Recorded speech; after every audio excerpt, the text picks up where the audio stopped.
Night dinner తినే time నార్మల్గా మనం పడుకుంటామంటే ఒక 1 అవర్ 1.5 అవర్ ముందు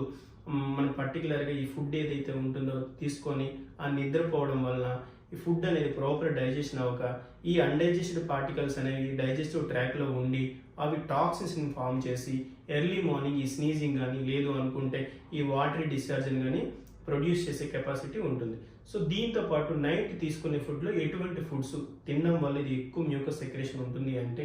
ఆయిలీ ఫుడ్స్ ఎక్కువగా తినడం, యోగర్ట్ ఎక్కువగా తినడం, దాంతోపాటు మిల్క్ ప్రోడక్ట్స్ ఎక్కువగా తినడం, ఎక్కువ స్వీట్స్ తినడం వల్ల ఈ రిఫ్రిజిరేటర్ ఫుడ్స్ కానీ, దాంతోపాటు మీరు హై అమౌంట్ ఆఫ్ ఏదంటే ఉండే మోతాదుకు మించి ఎక్కువగా నాన్ వెజ్ తినడం వల్ల,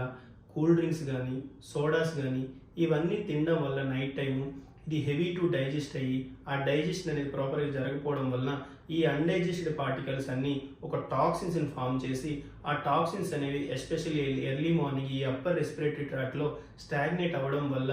ఈ వాటరీ డిశ్చార్జ్ లాగా ఫామ్ అవ్వడం ఈ మ్యూకస్ అనేది, దాంతోపాటు ఎక్కువ స్నీజీ లాగా ఉండడం అనేది ఉంటుంది.